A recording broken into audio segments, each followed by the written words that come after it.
Hindi alintana ang haba ng pila para sa mga deboto ng Poong Jesus Nazareno. Ang ilan aabot sa 15 oras ang ipinila. Makalapit lang sa krus ng imahen. Yan ang ulat ni Vel Custodio. Mula Bulacan, nagtungo ang senior citizen na si Antonia sa Quirino Grandstand para sa pahalik sa Poong Jesus Nazareno. Dahil sa mga himanang nagawa sa akin ng Poong Nazareno. Sa kabuhayan, dati nagtitinda ako sa kalsada. Ngayon po ay sa bahay kahit papano. Kahit palit lang ang kita ko, nakakaraos kami. Napapaaral ko yung aking anak at saka sa pagkain. Si Edrilyn, alas 7 pa lang kagabi, pumila na sa pahalik. Matapos ang 15 oras sa pagtsatsaga sa pila, naipahid na niya ang kanyang panyo sa krusang imahen ng Poong Nazareno.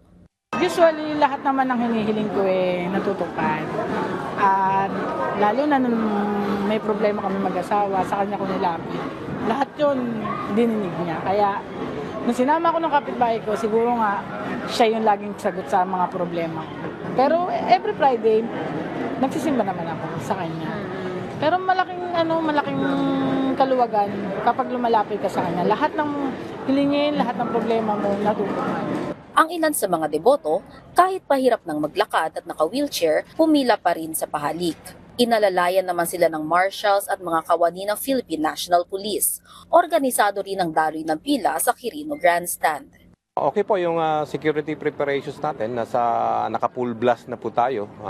Naka 60% deployment na tayo sa ating itinalagang mga kapulisan natin na madi-deploy. Full deployment po tayo mamayang hapon. Magkakaroon po tayo ng full deployment na. Ilang mga debotong pulis din ang sasali sa prosesyon bukas. Ni-request sila na kung pwede silang sumali, di pinayagan natin. On the one condition na tumulong sila sa kaayusan. The flow ng procession is maayos. Yung mga pulis po na sasali po sa procession bukas ay nakapaa po sila. Hindi po tayo papayag na may sapatos or nakatsinelas sila. Kung ano po yung ginagawa ng mga deboto na kasali sa procession, dapat yun po ang gawin nila. Dinidiscourage din ang mga pulis na magdala ng armas, maliban na lamang sa tactical units, kagaya ng Special Action Forces at SWAT. Vel Custodio para sa Pambansang TV sa Bagong Pilipinas.